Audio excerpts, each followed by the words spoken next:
All right. This is a Lance Jochims contractor missing in action update. It is August 9th. And just a quick reminder for everybody, Lance Jochims is the builder for Wausau homes here in Wisconsin. He's the guy who was building my house.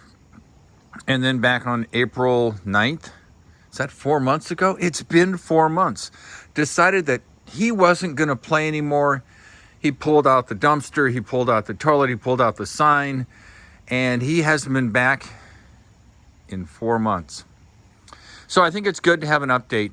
If somebody had asked me a year ago, because realize this house was supposed to be done in January 8th, as I've mentioned before, and it's been 13 months since the ground was broken. If somebody had asked me 13 months ago, would Lance Jochims break his word? I would have said, no way. He's a man of integrity, not going to happen. Well, I guess I've been fooled because as you all know, if you've watched these videos, Lance has been missing in action for 4 months. Physically not here. Not a single worker has been here. No work has been done. No contact from Lance. Nothing. Absolutely nothing. Dead air. So what have I learned from this? Some people, their word doesn't mean anything to them. Absolutely nothing. If they say, I'm going to do X, Y, and Z, it's not worth anything. Now, I'm not saying that's true with Lance. I would never say that. I'm just saying that Lance has been missing in action for 4 months. Now, he did sign a contract, which, of course, you'd think someone would say, hey, I signed a contract. I gave my word. I should do something. That doesn't appear to apply to some people. Now, Lance may be one of those people. I would never say Lance has broken his word or violated his contract because I think you can read between the lines. Oh, and if you just noticed, I hope you can hear it. It started raining here about 10 days ago. Oh yeah, look at the rain. God, I love it.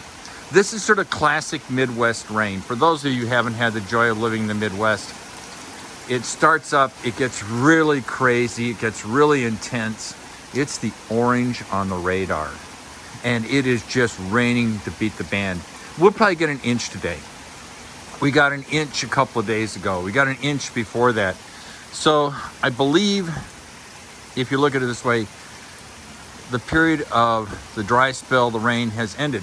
But that's why they call it weather. You can't predict it. This is not San Diego, okay? This is not Southern California where the weather's the same every single day. This is a place that has wet days, dry days, cold days, but I do love it. And one of the reasons I built this porch is so I could stand out here in the dry and enjoy the weather. It is so amazing. If I had a chair out here, I'd be sitting. Sometimes it's preceded by thunder and lightning. It's glorious. You can sit here and it's like standing in a shower. It reminds me of when I was down in Nicaragua and it would suddenly start raining. It's almost a tropical intensity. It doesn't go as long as it did in Nicaragua, but it's just as intense. And the cool breezes, it's glorious. I love it. It's also humid as heck, but that goes along with the territory. But let's get back to Lance Jochims from Waukesha, Wisconsin. He's a builder. And as you know, he hasn't been here for 4 months. The house was supposed to be done in January 8th. Not done. Okay, I'm repeating myself. So where are we on the process? Well, a very funny thing. Was it a month and a half ago? I don't remember exactly. Lance said he was no longer willing to negotiate because things weren't, and I quote, moving fast enough. Now, that's funny if it wasn't so sad. Lance quit negotiating with my attorney and his attorney because things weren't moving fast enough. Now, this is from a man who was supposed to have finished this house 7 months ago, who's been absent for 4 months. And he said, quote, it's not moving fast enough, end of quote. That's almost ironic. If anybody isn't moving quickly, it's Lance. He's doing nothing. He's in breach of contract, in my opinion. And that's just the way it is. Now, some interesting side effects. As you know, Frontier Title, which is the company that's supposed to be handling the payments, is unable or unwilling to give me the records of their inspections, because they apparently do inspections before they do every payment. So I've asked a couple of times, can you give me the photographs, the notes, the inspection information? Absolutely dead air. Which makes me wonder, if you don't give something to somebody that you say you have, does that mean you have it, or does that mean you don't have it and you didn't do it? That's an interesting question. The point is now I've gotten 2 lien holders on the house. People who have not been paid. Have they not been paid by Lance? Have they not been paid by Frontier Title? I do not know. But the beauty of being a contractor is that you can basically run roughshod over anybody you want. You don't have to finish the job. You don't have to honor the contract.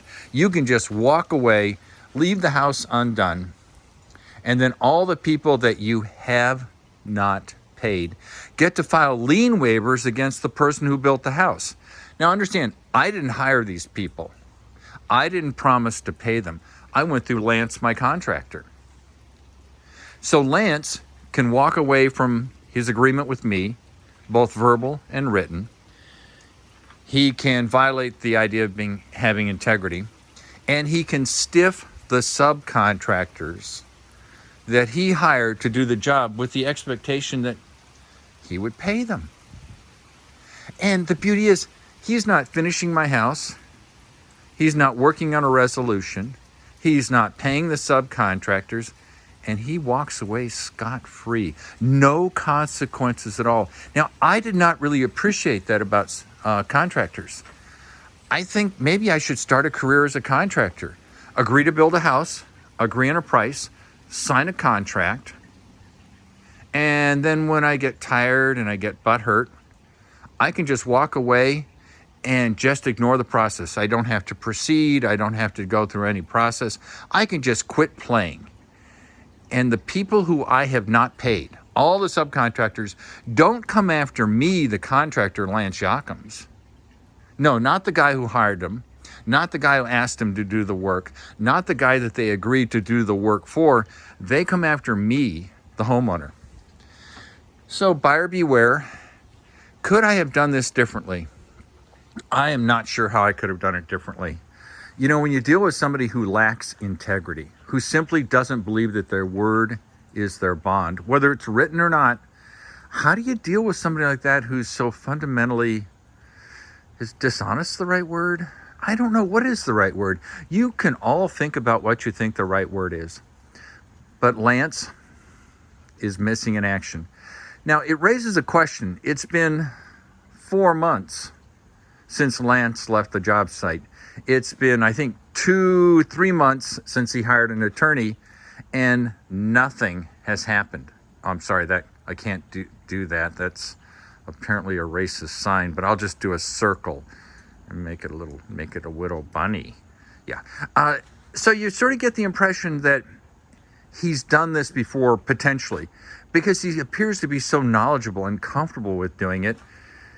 Or maybe this is just common knowledge in contractor land. You just walk away. All the people that you stiffed, who you're supposed to pay, go after the homeowner, not after you personally. It's almost incestuous. The person who abuses me, Lance, abuses the subcontractors. I don't take any action against my abuser. I take action against me, Robert, an innocent third party. So life goes on. Everything's a journey. Sadly, we don't know when Lance is going to show up. The house is not done. Can't be lived in. So will it be another 6 months before Lance does nothing again? I mean, are we looking at 10 months, 12 months, 2 years, 3 years? There is no expectation. There's no legal requirement that I know of for Lance to do his part of the contract. So the house is not done. And in particular, realize it gets really cold in Wisconsin. You all know that. It's northern part of the country. Well, the insulation isn't done in the ceiling. Well, part of the plumbing is in the ceiling. So do I just sit here and watch the pipes freeze? Do I drain the pipes every day when I go home to sleep at my apartment? What do I do? It's an interesting question. And if you were in my situation, I sort of feel, and you probably might feel, that you're getting bullied, pushed around, manipulated by someone who may have done it before. So they're okay. There's no downside for him. I get to pay all the bills. All the liens are placed against me, and I don't get to live in the house that I've essentially paid for, minus the fourth and final payment, which isn't a lot of money. And he walks away scot-free. It's an interesting thing. And I would like to say, hey, I hope it never happens to anybody else.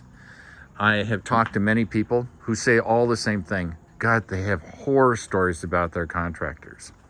And when you have horror stories about contractors, every single person I've talked to says, oh God, my contractor was this, and this.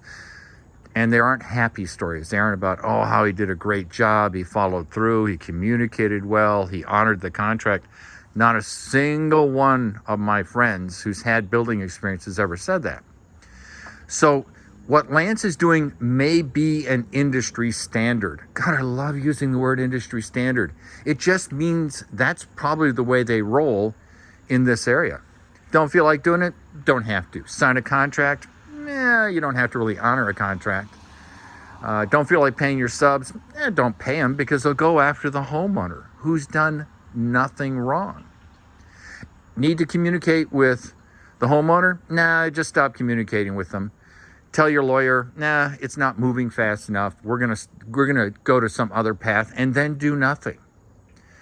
So I think of a spoiled child when I think of this. If there are no consequences to one's behavior, in many ways, there's no motivation to change. I'm not saying Lance is a child. Don't go there. Never say I said he was a child. I'm not saying that. I'm merely giving you an example that you have to discipline people. There have to be consequences for people to change. Sad but true. If there's no consequences, there's no reason to change. So that's the update. Other than that, I mean, don't get me wrong. I'm not being a negative Norman or negative Nancy. I don't want to get gender on you. But it's a case of life goes on. And as I'm always reminded, I got to spend 2003, 2004 in Iraq. I've lived in much worse places than this. And this is pretty sweet. I get to come here during the day, hang out, do stuff, and it's all good. It's just annoying. God, imagine having to deal with a fellow adult, alleged adult, who just decides he doesn't want to play anymore. But it's raining. Oh, let's see if I can step out in the rain. Oh, yes. The grass is turning green again. Yeah. I did spend, I think I mentioned, 2 weeks of watering each tree. You can sort of see a little green hose there. I actually ran the hose out, watered the trees, because trees hate being starved of water. They may not die instantly in the summer that there's a problem with the watering, but they suffer because they need water over winter, because they transpire. Water still goes in and out of their needles or leaves, or well, they don't have leaves if they're deciduous, but they still need the water to get ready and be strong for the next season. So I thought, well, I really like my trees. I don't want them to die because I got lazy and neglectful. So that's what I spent my time doing. And I had a kid come over and use a tiller to smooth out a lot of this ground here. That's why it looks so beat up, because it had gotten a lot of ruts in it from previous trucks coming in during the construction. And so it was all rutted like this. And so I said, hey, just till it, get it smooth. You can tell that the grass is starting to grow back already, and the water is helping. Now, not all this water is from the rain, part of it is, but since I was watering these trees at the base, the water would run down the hill and collect here. And then I watered those trees over there, and that tree, and that tree, and that tree. I was a very good waterer. So I love you all, and I hope you're doing well. And I hope my story of woe helps someone in the future who may have to endure the trauma of a contractor that decides to go missing in action. So let's remind you, the house was supposed to be done January 8th. On April 9th, Lance just disappeared. No warning, no explanation, no discussion, no negotiation. And we are now 4 months away from him just disappearing April 9th. Nothing's been done. He hasn't negotiated. He isn't talking to anyone. He's all alone. And I sort of feel sad for him, but not really sad. So love y'all. Bye.